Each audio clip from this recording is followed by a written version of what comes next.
తారకలు లేక చుక్కలు అని మనం చెప్పబడేటువంటి అఖిలాండ కోటి బ్రహ్మాండముల యొక్క జీవ చరిత్ర. దాంట్లో ఒక్కొక్క తారక తన జననం ఏ రకంగా ప్రారంభమవుతుందో, జన్మించిన తర్వాత తన కుటుంబము ఏ విధంగా ఉత్పత్తి అవుతుందో, కుటుంబం ఉత్పత్తి కావాలంటే మొట్టమొదటి తనలోంచే ఉత్పత్తి అవ్వాలి. అలాగా సూర్యుడిలోంచి ఈ గ్రహములని మనం చెప్పబడేటువంటి సౌర కుటుంబములు ఉత్పత్తి అవటం, ఈ ఉత్పత్తి కావటానికి ముందు పృథివీ ఆపస్తేజో వాయురాకాశములు పంచభూతములు ఉత్పత్తి అవటం, అంతకుముందు సత్వరజస్ తమస్సులు 3 త్రిగుణాత్మకములై ఉత్పత్తి కావటం, అంతకుముందు ఉత్పత్తి అగుట అనేటువంటి లక్షణము లేక ధర్మము ప్రకృతిగా సర్వాంతర్యమైనటువంటి పరమాత్మ నుండి ఉత్పత్తి అవటం, ఇవి క్రమంగా మనకి బోధపడే విధానంలో ఇవ్వటంలో ఈ పురాణ ఇతిహాసముల వాళ్ళది అందవేసిన చేయి ఋషులది. ఇది అండ విజ్ఞానము. రెండవది పిండ విజ్ఞానము, అనగా తల్లి గర్భమునందు పిండము యొక్క స్వరూపుడై జీవుడు ఏ విధంగా ప్రవేశిస్తాడో, ప్రవేశించిన తర్వాత ఏ విధంగా కాళ్ళు చేతులు తలకాయ ఇవన్నీ పెరుగుతాయి, ఇంద్రియాల యొక్క ఉత్పత్తి, ఇంద్రియములకు అధిదేవతలైనటువంటి ప్రజ్ఞల యొక్క ఉత్పత్తి, మనస్సులో పనిచేస్తూ ఉన్నటువంటి శక్తులు ప్రజ్ఞలు అనేటువంటి మహానుభావుల యొక్క ఉత్పత్తి, ఇదంతా కూడా ఉంటుంది. ఇది రెండవ భాగంగా ఉంటుంది. ఇదైన తర్వాత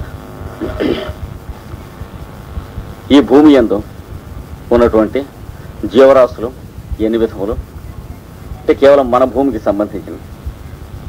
ఆ జీవరాశులలో విధములు లేక విధానములు, వారి యందు జరిగేటువంటి ఈ సంసార వృక్షము అని చెప్పబడేటువంటి పరిణామ చక్రము లేక ఎవల్యూషన్ అని అంటారు. అది దాని యందు జీవుడు అనేక అణువులుగా పరిణమించి అటుపైన వృక్షత్వాన్ని చెంది అనేక వృక్షములుగా పరిణమించి అటుపైన జంతుత్వాన్ని చెంది అనేక జంతువులుగా పరిణమించి అటుపైన నరత్వాన్ని చెంది నరత్వమునందు వచ్చినటువంటి పరమ పవిత్రములైనటువంటి పరిణామములను చెంది మిగతా జీవులలో లేని నరత్వమునందు ఉన్నటువంటి కొన్ని అవాంతరములు క్రిటికల్ సిచ్యువేషన్స్ అంటే కర్మబంధము మొదలైనటువంటివి దాటి జిజ్ఞాసుత అనే స్థితి పొంది ఆ పైన ముముక్షుత్వము అనేటువంటి స్థితి పొంది అటుపైన ఈ శరీరము సప్తధాతువులు పంచభూతములు ఇవన్నీ ఏ క్రమశిక్షణ కోసం అయితే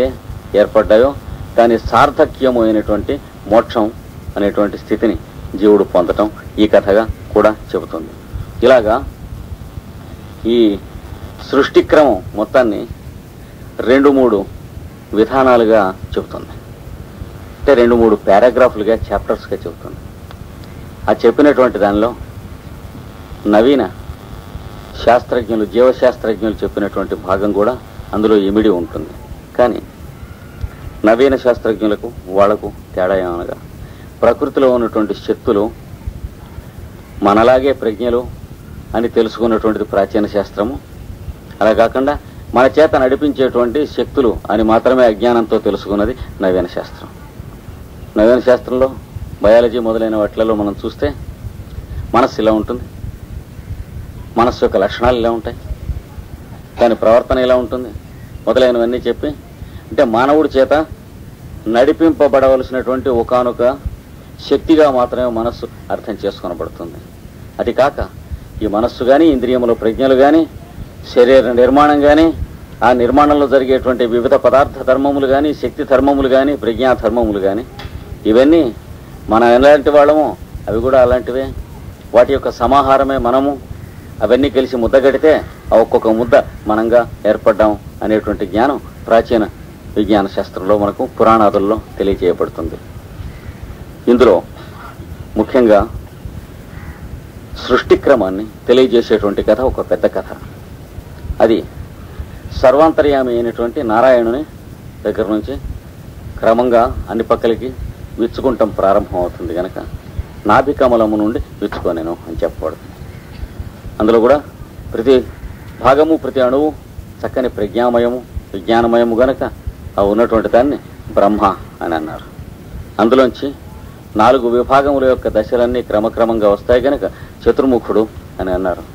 సృష్టి 4 దశలలో ప్రారంభమవుతుంది, 4 స్థితులలో ప్రారంభమవుతుంది.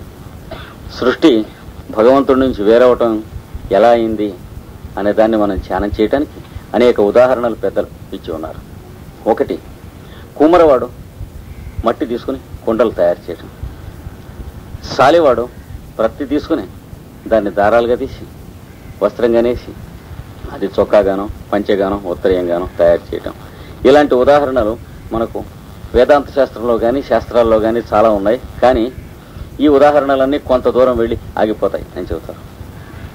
ఎందుకంటే కుమ్మరవాడి ఉదాహరణ తీసుకున్నప్పుడు ఒండ్రు మట్టి వేరుగా కుమ్మరవాడు వేరుగా ఉంటేగా కానీ అక్కడ జరిగిన సృష్టి సాధ్యం కాదు. దాన్ని ఉదాహరణగా పూర్తిగా మనం తీసుకుంటే వచ్చే చికాకు ఏమిటంటే సృష్టి చేసేటువంటి వాడు వేరుగా సృష్టి చేయబడేటువంటి పదార్థం వేరుగా మొదటి ఉండి ఉండాలి. అది సత్యం కాదు కనుక ఆ ఉదాహరణ పనికిరాదు. అలాగే వస్త్రం ఉదాహరణ తీసుకున్నప్పుడు కూడా పత్తి వేరుగా పత్తి చెట్టు నుంచి రావాలి, వస్త్రం నేసేవాడు వేరుగా ఉండాలి. ఇప్పుడు 3 ఉండాలి. ఎట్లాగా పత్తి చెట్టు ఒకటి, పత్తి ఒకటి, వస్త్రం నేసి నూలు ఉడికేవాడు ఒకటి. అది అంతకంటే సాధ్యం కాదు కనుక అంటే ఒకటి కంటే ఎక్కువ ఉన్నట్లయితే మొదటి పదార్థం మనం తీసుకున్నటువంటి శాస్త్ర పరిశోధన అసత్యము లేక మన భ్రాంతి జనకం అని తెలియాలి. ఏకం సత్ అంటే ఒకటే అస్తిత్వం ఉన్న శాశ్వతంగా ఉన్నది. విప్రా బహుధా వదంతి. విప్రా అంటే విశేషముగా ప్రకృష్టముగా తెలిసినటువంటి మహానుభావులని వేదం చెబుతుంది. సమగ్రం తెలిసినటువంటి వాళ్ళు ఇంద్రం మిత్రం వరుణం ఆహుహు మనీషిణం. వాడిని ఆ ఒక్కడనే ఒక్కొక్క పని చేస్తున్నప్పుడు పని చేయటానికి దిగొచ్చిన ఒక భాగానికి ఇంద్రుడన్నాయి, ఇంకొక పని చేసినటువంటి భాగాన్ని దిగొచ్చినప్పుడు మిత్రుడన్నాయి, ఇంకొక పని చేస్తున్నప్పుడు వరుణుడన్నాయి, ఇంకొక పని చేస్తున్నప్పుడు అగ్నిహోత్రుడన్నాయి, ఇంకా ఒక పని చేసినప్పుడు ప్రజాపతులు ఉన్నాయి. ఈ మోస్తరుగా చెబుతూ ఉన్నాయి. ఇన్ని చేసినా కూడా ఒకడే ఇన్ని ముద్దలుగా దిగొచ్చి ఇన్ని పనులు చేస్తూ ఉన్నటువంటిది. త్రిమూర్త్యాత్మకమైనటువంటి తేజస్సు కూడా ఆ ఒకటే. దాని గురించి మనకు పురాణాలు ఇచ్చినట్లుగా ప్రపంచంలో ఇంకా ఏ విజ్ఞానం ఇవ్వదు. అందులో కూడా పురాణాలు కేవలం వేదాంత శాస్త్రంలాగా ఇవ్వకుండా ఏ స్థితికి ఆ స్థితి, భౌతికానికి మనం అమలుపరచుకుని చూసుకున్నా సరిపోయేట్టు, మానసికానికి ఆధ్యాత్మికానికి అన్ని కక్షలలో 7 లోకాల్లో కూడా సత్యంగా ఉండేటట్లుగా ఇస్తూ ఉన్నది పురాణములు. అందుకని వేదము యొక్క సమన్వయం ఎప్పుడు కూడా ఒక పురాణముల ద్వారా తప్ప మరొక ద్వారా సాధ్యం కాదు. ఇది జరుగుతూ ఉండగా ఈ మంచి ఉదాహరణ ఈ రెండింటికంటే ఇస్తే బాగుండు అని కొన్ని లక్షల సంవత్సరాల కిందట ప్రాచీనులు చూచారు. ఈ కుండలు తయారు చేసేవాడు ఒండ్రు మట్టి ఉదాహరణ కొంత దూరం వెళ్ళి ఆగిపోతుంది, మనకు సరిపోవటం లేదు. ఈ వస్త్రం తయారు చేసేవాడు పత్తి, ఇది కూడా సరిపోవటం లేదు, కొంత దూరం వెళ్ళిపోయి 2 పదార్థాల దగ్గరికి తీసుకెళ్లి వదిలిపోతున్నాయి. 2 ఉన్నమాట వాస్తవమే కానీ సృష్టిలో ప్రకృతి పురుషుడు అనేటువంటివి. కానీ ఆ 2 ఒకదాని నుండే వచ్చి మళ్ళీ ఒక దాంట్లోనే ఉండి ఒక దాంట్లోకే వెళ్ళిపోతున్నాయి అన్నటువంటిది పరమసత్యం. ప్రకృతి పురుషశ్చైవ విద్ధి అనాది ఉభావపి. భగవద్గీతలో చెప్పారు. ప్రకృతి పురుషులు ఇద్దరు కూడాను అంటే కాన్షియస్నెస్ పవరు ఈ 2 కూడాను మొదటి నుంచి ఉన్నాయి. ఎప్పుడు మొదటి నుంచి ఉన్నాయి? మొదటి నుంచి ఉన్నాయని చెప్పేటువంటి వాడు ఉన్న తర్వాత నుంచి ఉన్నాయి. చెప్పేటువంటి వాడు జీవుడైనా వాడు చెప్పిన తర్వాత నుంచే ఉన్నాయి. చెప్పేటువంటి వాడు పరమాత్మ అయినా వాడిలోంచి 2 వచ్చి వాడిలో వర్తించి వాడి యందు లీనమవుతున్నాయి. ఎందుకంటే అహం ఆదిర్హి భూతానాం, అదే భగవద్గీతలో నేను ఈ సమస్త అస్తిత్వమును చెందినటువంటి వాటన్నిటిలో అది నేను, మధ్యము అంతము నేను అని చెప్పినటువంటి వాడు మొదటివాడు. ఆ ఒక్కనే శరీరం ధరించి చెబితే ఒక కృష్ణుడో ఒక బుద్ధుడో ఒక ఆదిశంకరుల వారో ఒక రామానుజుడో ఇట్లా అవుతుంది. అంటే ఒక శరీరం ధరించి ఒక ముఖం ద్వారా అది వ్యక్తిత్వం పొందటం.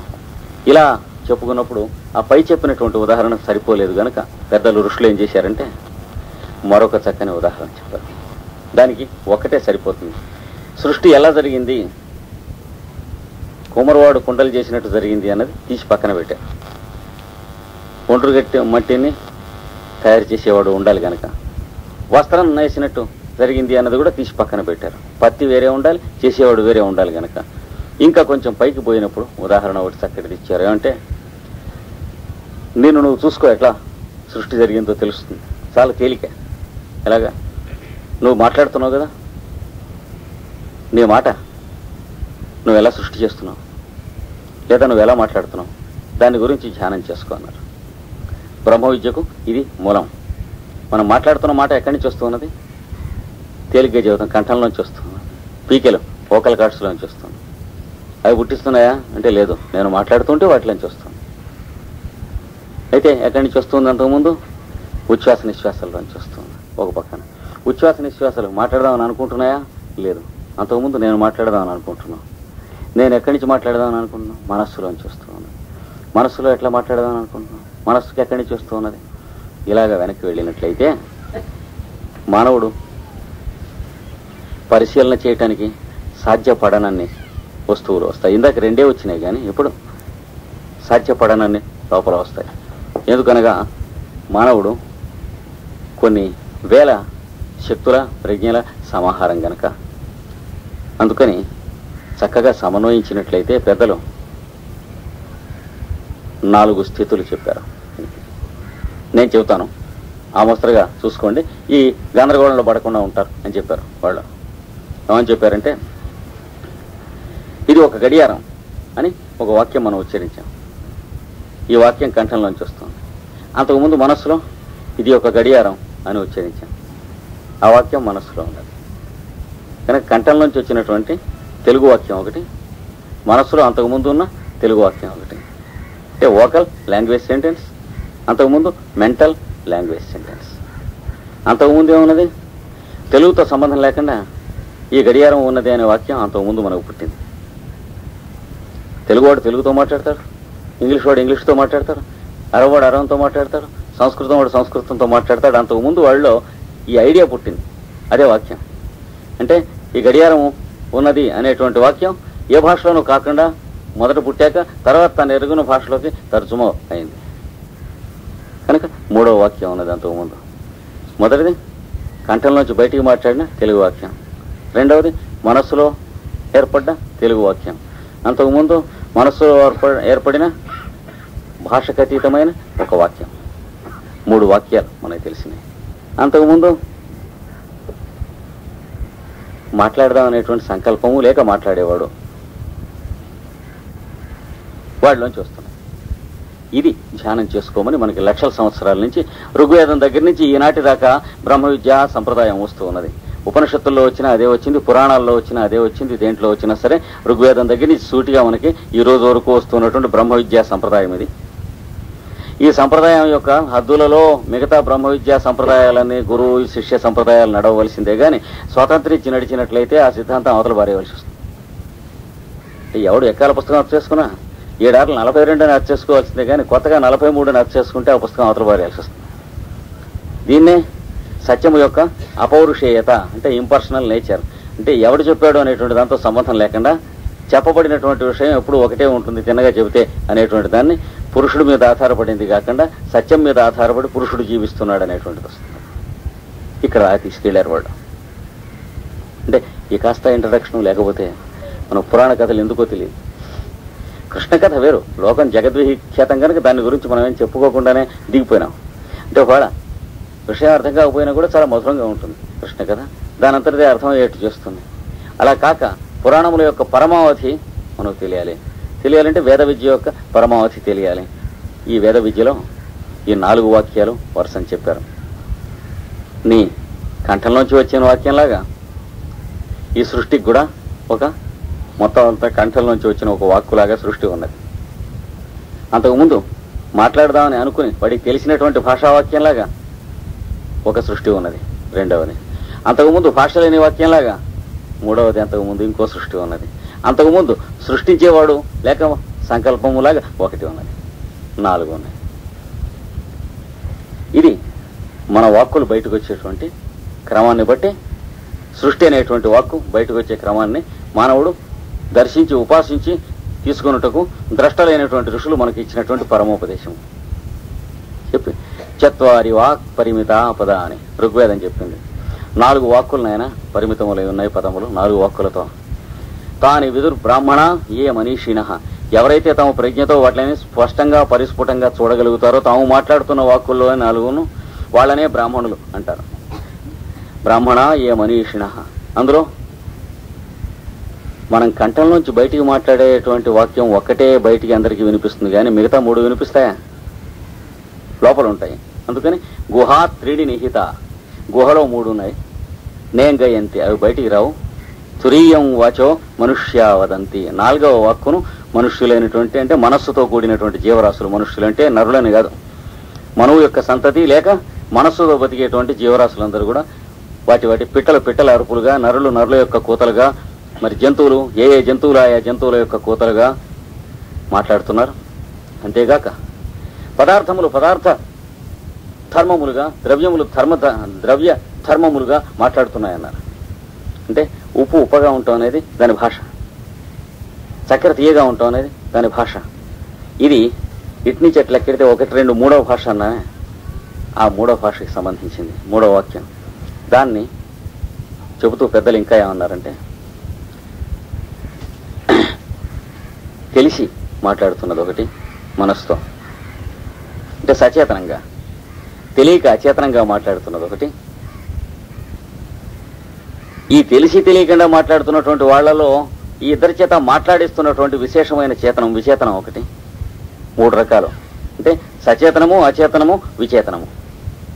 ఈ 3 రకాలుగా ఈ వాక్ అనేటువంటి సరస్వతి మాట్లాడిస్తుంది వీళ్ళందరి చేత. యద్వాగ్ వదంత్య విచేతన అని ఏ వాక్ అయితే మాట్లాడుతుందో మనలోంచి అచేతన విచేతన సచేతనాలతో కలిసి, రాష్ట్రీ దేవానాం నిషసాదమంద్ర, కంఠంకి వెళ్ళి వాక్ ఎక్కడైతే ఆగిపోతుందో అలాంటి లోపల మనస్సును కంఠధ్వని కలిసినటువంటి ప్రాణము, ఉచ్ఛ్వాస నిశ్వాసము కలిసినటువంటి చోటు మంద్రం అని మనందరిలో ఒకటి ఉన్నది, అక్కడ ఉంటుంది ఇది అని ఆమె మాట్లాడుతూ ఉంది. ఆవిడ కూడా ఏం చేస్తుంది, సానో మంద్రేష మూర్జ దుహానాధేను, పాలిచ్చేటువంటి పాడి ఆవులాగా 4 పొదుగులో ఉన్నటువంటి చన్నుల వలె ఈ 4ను మనకు ఇస్తూ ఉన్నది అని చెప్పి ధ్యానం చేయమన్నారు. వాగు ఉపసుష్టుతయితూ, మాకు తెలిసినా తెలియకపోయినా సరే పుష్టిని ఇస్తూ ఉన్నది మా కంఠంలోంచి. పిల్లవాడు ఏడుద్దామని అనుకోకపోయినా సరే వాడు కంఠంలోంచి ఏడవటమును, పాలు మొదలైనవి తాగటం, ఉచ్ఛ్వాస నిశ్వాసాలు ఇవన్నీ ఇలాగా వాక్కు వాళ్లలోంచి మాట్లాడుతుంది, కానీ వాళ్ళు వాక్కుని మాట్లాడటం లేదు అని తెలుసుకునేదాకా ధ్యానం చేయమన్నారు. ఇది బ్రహ్మ విద్యా ఉపాసనలో ఆదిమమైనటువంటి ఉపాసన. ఈ ఉపాసన పొందనటువంటి వారం ఎవరు ఏ మంత్రం ఏ గురువు దగ్గర పొందినా సార్థకం కాదు. ఎందుకంటే మంత్రాన్ని ఇచ్చిన గురువులోనూ ఉన్నటువంటి సద్గురువు ఇదే వాక్కు, మంత్రం పుచ్చుకున్న శిష్యుల్లోనూ ఉన్నటువంటి సత్శిష్యుడు ఇదే వాక్కు. 2 వాక్కులు లేవు. ఒకే కృష్ణానదిలోంచి 2 కాలువలు వచ్చినట్లు గురువు వాక్కు శిష్యుడు వాక్కు అనే పేరుతో కొన్నాళ్ళు వేరువేరుగా ఉంటూ ఉంటాయి. కనుక ఇక్కడి నుంచి గురు శిష్య న్యాయం తిన్నగా అర్థం అవ్వాలంటే ఈ విద్య అర్థం అవ్వాలి అన్నారు. ఇది మనకు వేద విద్య. ఇందులో ఉన్న తమాషా ఏమిటంటే, ఈ ఉచ్చరిస్తున్నటువంటి వాడును ఉచ్చరింపబడుతున్న వాక్కును ఈ 4 స్థితులకు వెళ్ళేటప్పటికి, ఇట్నుంచి అటు మెట్లెక్కి వెళ్ళేటప్పటికి ఒక్కడే ఉంటాడు. అంటే ఉచ్చరిస్తున్న వాక్కు ఉండదు, ఉచ్చరిస్తున్న వాడే ఉంటాడు. కంఠంలోంచి ఉచ్చరిస్తున్నప్పుడు మనం ఉచ్చరించిన వాక్కును మనం ఉంటాం. మనస్సులో ఉన్నటువంటి వాక్యాన్ని మనం తెలుసుకుంటున్నప్పుడు మనమును మన మనసులో ఉన్న వాక్యం ఉంటాం, తెలుగు వాక్యం. తెలుగు లేకపోయినా మన మనసులో ఉన్న వాక్యాన్ని తెలుసుకుంటున్నప్పుడు మనమును మన వాక్యం ఉంటాం, అంతకుముందు మనం ఉంటాం. చూసావా, ఒక మాట ఉచ్చరిద్దామని నీకు సంకల్పం కలక్కమునుపు నువ్వును నీ సంకల్పం లేరు, నువ్వు ఒక్కడివే ఉన్నావు. అందులో సంకల్పం కలిగింది అంటే నువ్వును నీ సంకల్పం పుట్టారు.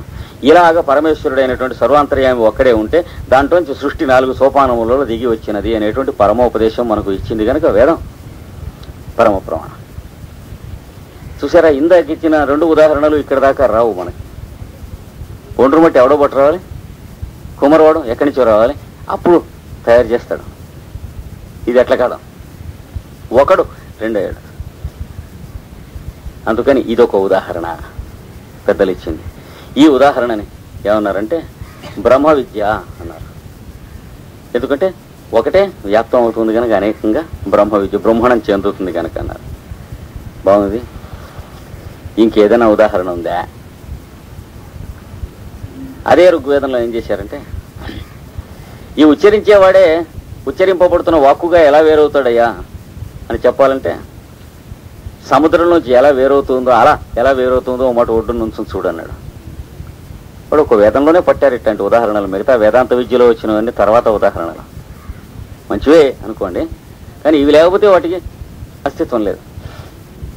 ఇప్పుడు సముద్రము అలా ఒకటేనా రెండా? సముద్రం కంటే అలలో ఏముంది ఎక్కువగా? వేరే ఏమీ లేదు, ఒకటే. అలా అని అలకి ఎదురు నుంచుంటే కొట్టేస్తుంది. కనుక సముద్రం కంటే అల వేరే ఎత్తులు వేస్తుందే లేదా? వేరే వేగం ఉందే లేదా? వేరే డైరెక్షన్ ఉందే లేదా? సముద్రం కంటే అల వేరు కాదు, కానీ సముద్రం కంటే అల వేరు. ఈ రెండు దేని ఎందుకు సత్యత్వం చెందుతాయో అది సృష్టికి ప్రారంభము లేక సముద్రం. సముద్రేంత ప్రవిశతు అంటాడు. సముద్ర గర్భం లోపల ప్రవేశించాడు సృష్టి సంకల్పంగా, అందులోంచి సృష్టిగా వచ్చాడు. అది సముద్రం అంటే. సముద్రం అంటే మనం చూస్తున్నటువంటి ఆటుపోట్లతో కూడిన నీటి సముద్రం అనేటువంటి అర్థం కాకుండా సృష్టి సముద్రం. ఎందుకంటే ముద్రలతో కూడినది అని అర్థం సముద్రం అనేటువంటి మాటకు అర్థం. పురాణాల్లో కానీ వేదాల్లో కానీ ఉన్నటువంటిది సృష్టికి సంబంధించిన ముద్రలు అందులో ఉన్నాయట. మంత్రశాస్త్రంలో మనం ముద్రలు ఉంటాయి చూడండి, అలా సృష్టి సమస్త ముద్రలు అందులో ఉన్నాయట. దాంతో కూడింది కనుక, ఇవన్నీ అందులో కరిగిపోయి ఉన్నది కనుక అది సముద్రము. అందులోంచి సృష్టి ఈ రకంగా దిగొస్తూ ఉన్నది. సముద్రంలోంచి అల వచ్చినట్లు, మీలోంచి వాక్కు వచ్చినట్లు, సర్వాంతర్యంలోంచి నారాయణుడిలోంచి సృష్టి వచ్చినది. ఇది ఒక ఉదాహరణ ఇచ్చారు. ఇంకొక ఉదాహరణ కూడా ఇస్తారా? ఏమని ఇచ్చారంటే, గదిలో దీపం వెలిగించారు. అంతకుముందు చీకటి ఉంది, దీపం వెలిగించాక వెలుతురు ఉంది. చీకటి పోయి వెలుతురు వచ్చిందా? చీకటి వెలుతురు రెండు పదార్థములా? ఇది ఎప్పుడన్నా ధ్యానం చేశారా అని అడిగాడు వేదంలో. మనం చేసినట్లు లేదు, ప్రిపేర్డ్గా లేవు ఆన్సర్కి. వాళ్లే లేరు, మనం ఉంటాం.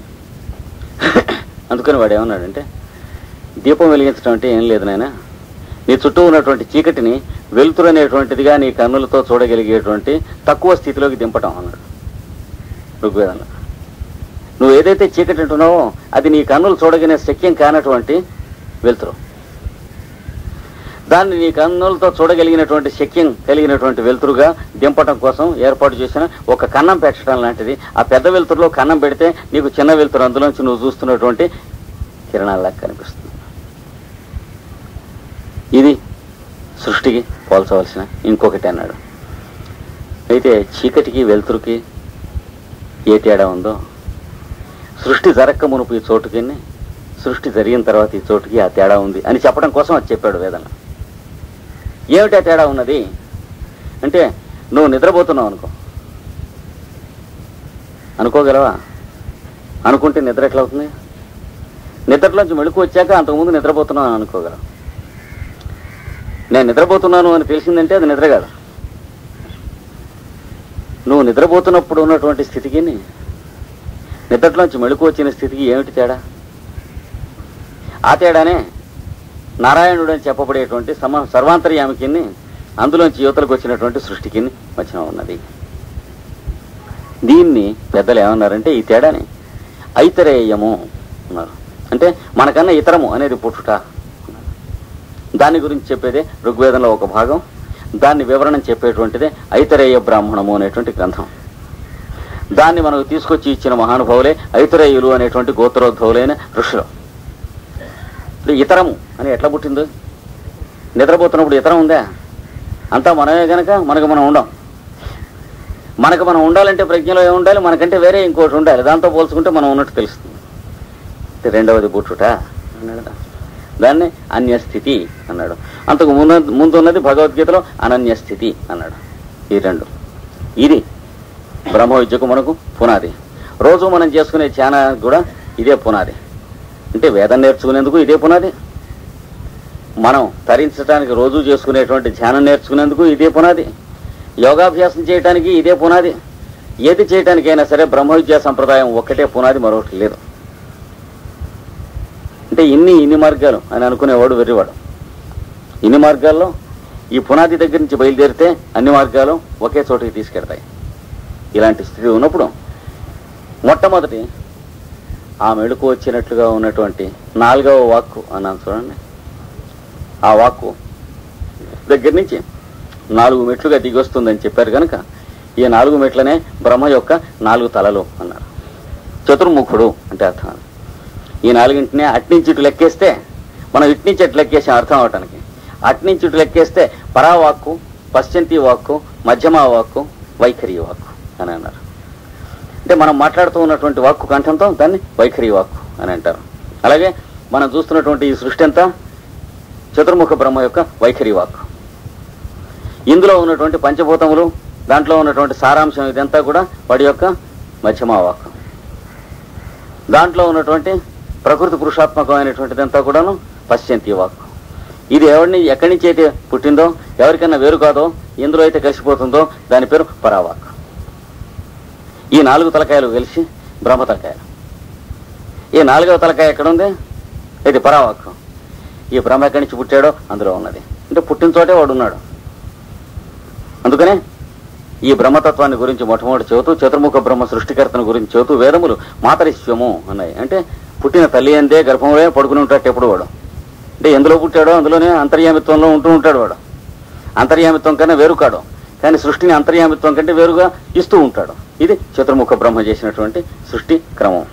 అలాంటి చతుర్ముఖ బ్రహ్మ ఈ సృష్టిని చేయటానికి ప్రయత్నించి నారాయణుని ఆజ్ఞ చేత అప్పుడు మొట్టమొదటిగా 4 ముఖాల్లోంచి వాగ్రూపులైనటువంటి మహానుభావులు సనక, సనందన, సనత్కుమార, సనత్సుజాతులు అనే 4 సృష్టి చేశాడు. మనస్సు అనేటువంటి నారదుణ్ణి సృష్టి చేశాడు.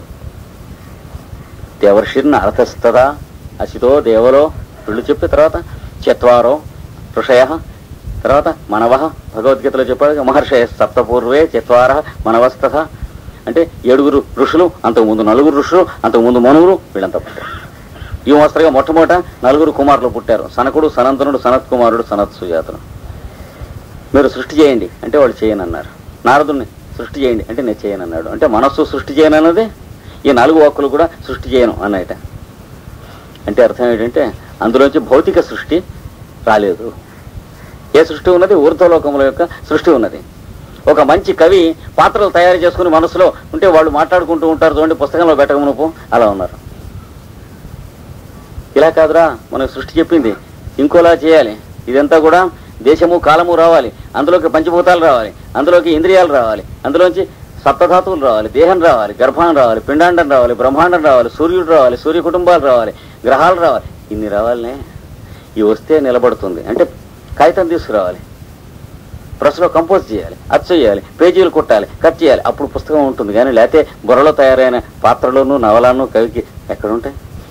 పాపం బ్రహ్మకి ఈ సృష్టి అంతా కూడా ఒక రచయిత మంచి నాటకం రాసినట్టు, లేదా ఒక నవల తయారు చేసినట్లు, అందులో మంచి మంచి మంచి పాత్రలన్నీ వరుసనే దిగొస్తున్నట్లు, వాళ్ళంతా మాట్లాడుకుంటున్నట్లు, పోట్లాడుకుంటున్నట్లు, నవ్వుకుంటున్నట్లు, కొట్టుకుంటున్నట్లు ఈ కథ అంతా పట్టలేక తెచ్చాడు. ఎందుకంటే కలం లేదు, కాగితం లేదు, సృష్టి ముందు ఏం లేవు వాడి దగ్గర. అలాగా 4 తలకాయలు కూడా బ్లడ్ ప్రెషర్ ఎక్కువైపోయింది, నిండిపోయి ఎట్లా దీన్ని తీసుకురావాలి అని చూస్తే ఒక మాట తాను ధ్యానం చేసుకున్నాడు. చేసుకుంటే శరీరంలోంచి ఒక 10 మంది ముందు పుట్టారటండి. ఎవరు వాళ్ళు? నంబర్స్. మనం అంకెలు అంటాం చూడండి, వాళ్ళు పుట్టారు మొదట. అంకెలు మ్యాథమెటిక్స్ పుస్తకంలోంచి పుట్టలే, సృష్టికర్త మనసులోంచి పుట్టాయి కనుకనే మన మనసులో పనిచేస్తూ ఉంటాయి, కనుకనే మనకు అర్థం అవుతూ ఉంటాయి. అవి పెట్టి లెక్కెట్టుకుంటూ ఉంటాం. అవి అంటే ఏమో తెలిగిపోయినా మనం. 2 అంటే ఏమిటి, 3 అంటే ఏమిటి అని అడిగితే చెప్పగలం ఎవరన్నా? మ్యాథమెటిక్స్ ఎంఎస్సీ పాస్ అయిన వాడు కూడా చెప్పలేడు, పిహెచ్డి కూడా. కానీ వాడుకుంటూ ఉంటాం. ఆయన ఎందుకు చెప్పలేమంటే వాళ్ళు మనకంటే ముందు నుంచి ఉన్నటువంటి ప్రజ్ఞలు లేక దేవతలు గనక వాళ్ళని మనం వాడుకుంటూ ఉంటే మన సర్వీస్లో వాళ్ళు ఉంటున్నారు గనక వీళ్ళని ముందు చూసేటప్పటికి వాడి చేతి వేళ్ళు వచ్చినాయట. ఇటు చూసుకున్నట్ట ఇటు చేతి వేళ్ళు వచ్చినాయి. ఆకారం ఏర్పడ్డది వాడి బ్రహ్మకి.